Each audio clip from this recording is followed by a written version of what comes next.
வணக்கம் தோழர்களே. குட்டி ஸ்டோரியில தேர்தல் ஆணையம் செய்த ஒரு அயோக்கியத்தனத்தை அம்பலப்படுத்த போறாங்க. பீகார்ல தேர்தல் ஆணையம் வாக்காளர் பட்டியலிருந்து இருந்து பல லட்சம் பேரை வெளியே தள்ளி இருக்கு. இந்த அதிர்ச்சிகரமான சம்பவத்தை தான் இன்னைக்கு நம்ம பார்க்க போறோம். உங்களுக்கு நல்லா தெரியும், இந்த ஆண்டினுடைய இறுதியில பீகார்ல சட்டமன்ற தேர்தல் வரப்போகுது. இந்த சட்டமன்ற தேர்தல்ல எப்படியாவது ஜெயிச்சு ஆட்சியை தக்க வச்சுக்கணும் அப்படின்னு நிதிஷ்குமார் பாஜக கூட்டணி கடுமையான முயற்சிகளை பண்ணுது.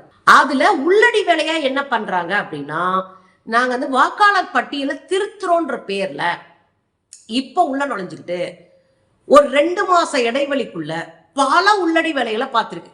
இந்த மாசம் 14ஆம் தேதி முடிஞ்சிடும். ஜூலை 26ஆம் தேதியோடு இந்த வாக்காளர் பட்டியல் சரிபார்ப்பு முடிய போகுது. 2 மாசம் நடந்துட்டு இருக்கு. இதுல என்ன உள்ள நடிகை நடக்குது அப்படின்னா, 1987 ஜூலை 1 அதுக்கு பிறகு பிறந்திருப்பாங்கல்ல, 87 ஜூலை 1க்கு பிறகு பிறந்தவங்க சர்டிபிகேட் கொடுக்கணுமா? என்ன சர்டிபிகேட் கொடுக்கணும்? அவங்க அப்பா அம்மாவுடைய சர்டிபிகேட் கொடுக்கணும். அவங்க எங்க பிறந்தாங்க, இந்த 87ல பிறந்தவங்களுக்கு இவங்க பர்த் சர்டிபிகேட்டும் கொடுக்கணும். எங்க பிறந்தாங்க, என்ன ஏதுன்னு பர்த் சர்டிபிகேட் கொடுக்கணும். இவங்க அம்மா அப்பா எந்த ஊர்ல வாழ்ந்தாங்க, எவ்வளவு நாள் அந்த ஊர்ல வாழ்ந்தாங்க அப்படின்ற நேட்டிவிட்டி சர்டிபிகேட்ல டேட் வரைக்கும் இருக்கணுமா. டேட் வரைக்கும் இருந்தாதான் இந்த 1987ல பிறந்த அந்த அம்மா அப்பாவுக்கே ஓட்டு செல்லும். இதுக்கு அப்புறம் 2003க்கு பிறகு பிறந்தவங்களுக்கு பெரிய அளவுல சர்டிபிகேட்ஸே இல்லையா, பர்த் சர்டிபிகேட் இல்லையா, அது இல்லையா, இது இல்லையா. எனக்கு பெரிய வேடிக்கையா இருந்தது என்ன தெரியுங்களா, 2000ல 90களினுடைய பாதியிலேயே 90கள்லயே பர்த் சர்டிபிகேட் சிஸ்டம் நம்ம தமிழ்நாட்டுல எல்லாம் பக்காவா வந்துருச்சு.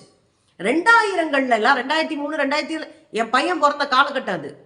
அந்த காலகட்டத்துல பர்த் சர்டிபிகேட் பிறந்த உடனே அந்த ஹாஸ்பிட்டலே உடனே கார்பரேஷனுக்கு கையில எழுதி கொடுத்துருவாங்க. எந்த அப்பா இந்த அம்மா குழந்தைக்கு ஏதாவது பேரு முன்னாடி யோசிச்சிருந்தாங்கன்னா அந்த பேருல எம்டியா ஒரு சர்டிபிகேட் கொடுத்துருவாங்க. அதை வச்சு பின்னாடி போய் நம்ம ஒரு பர்த் சர்டிபிகேட் வாங்கணும். தமிழ்நாடு அவ்வளவு ஜரூரா வேலை நடந்துச்சு. ஆனா அங்க என்ன சொல்லிட்டு இருக்கு தேர்தல் ஆணையம், 2003க்கு பிறகு பிறந்தவங்களுக்குலாம் சர்டிபிகேட் சரியா இல்லைங்க. அப்ப என்ன அர்த்தம், 2003க்கு பிறகு பிறந்த புதிய வாக்காளர்களை இந்த தேர்தல் களத்துல இருந்து தள்ளி விடுவது ஏன்? ஏன்னா இவன் தான் சமூக வலைத்தளங்கள்ல ஃபுல்லா பார்த்துட்டு இருக்கான்.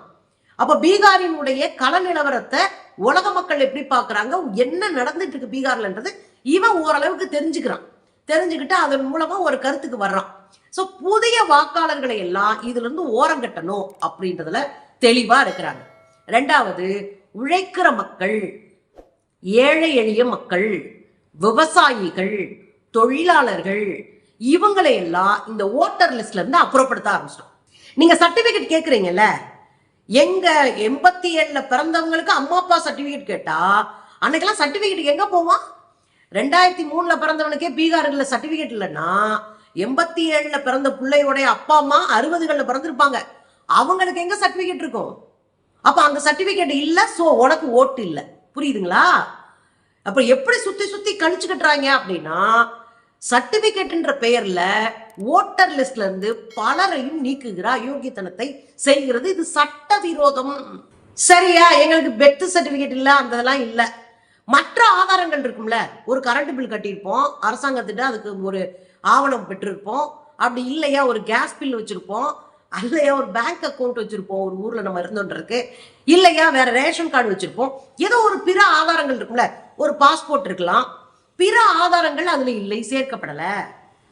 ஒன்லி பர்த் சர்டிபிகேட் இல்லைன்னா இருப்பிட சான்றிதழ், அதுல தேதி.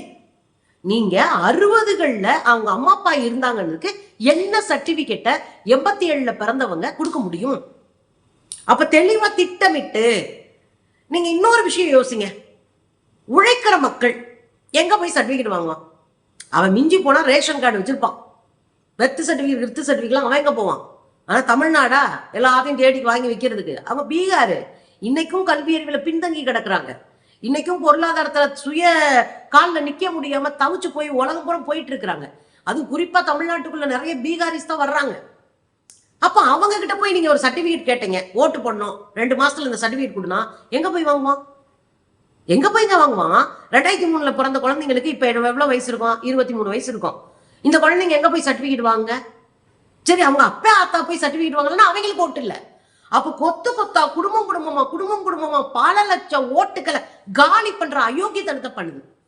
இன்னொன்னு, அப்படியே சங்கிகளை உள்ள ஊடறுத்து பல லட்சம் ஓட்டுகளை சங்கி பயிர்களை உள்ள சேர்த்து போலி ஓட்டுகளை சேர்த்து இங்க ஒரு உள்ளடி வேலை பார்த்து தேர்தலை ஜெயிக்கிறதுக்காக அயோக்கியத்தனமான ஒரு வேலைக்கு மோடி அரசுக்கு தேர்தல் ஆணையம் கூட நிக்குது. நீங்க திட்டமிட்டு துல்லியமான ஒரு வாக்காளர் அட்டை வாக்காளர் லிஸ்ட் தயார் பண்ணணும்னா இதை எப்ப ஆரம்பிச்சிருக்கணும்? தேர்தலுக்கு 2 வருஷத்துக்கு முன்னாடி ஆரம்பிங்க. அப்ப இருந்து கொஞ்சம் கொஞ்சமா சரி பண்ணுங்க. அவங்க சர்டிபிகேட் வாங்கி கொடுக்க ஒரு காலக்கெடு கொடுங்க. 2 மாசத்துல எங்க போவாங்க அவங்க? அப்ப இவ்வளவு அவசர கதியில இவ்வளவு சர்டிபிகேட்ஸை கேட்டுட்டு மற்ற ஆவணங்கள் செல்லாதுன்னு போற போக்குல சொல்லிட்டு போயிட்டு வர 24ஆம் தேதி முடிச்சிருவாங்க அப்படின்னா இதுக்கு பின்னாடி இருக்கிற அரசியல் எப்படி? மகாராஷ்டிரத்துல 67 லட்சம் 75 லட்சத்துக்கு மேல இருக்கிற ஆட்களை கொஞ்சம் 5 மாசத்துக்குள்ள சேர்த்தாங்களோ அதே பேட்டர்ன்ல பீகார்ல ஜெயிக்கிறதுக்காக பல லட்சம் பேரை உண்மையா ஓட்டுருக்கிறவங்களை நீக்கிட்டு போலி வாக்காளர்களை உள்ள சேர்க்கிற அயோக்கியத்தனம் தான் இங்க இருக்கு. எந்த வாக்குமுறை வந்தாலும் மோடி அரசு தேர்தல் ஆணையத்தை கையில வச்சுக்கிட்டு இந்த அயோக்கியத்தனத்தை செய்யும். நம்ம மாற்ற வேண்டியது மெஷினையோ பேலட் பேப்பரையோ இல்ல, மோடியை, காவி அரசை.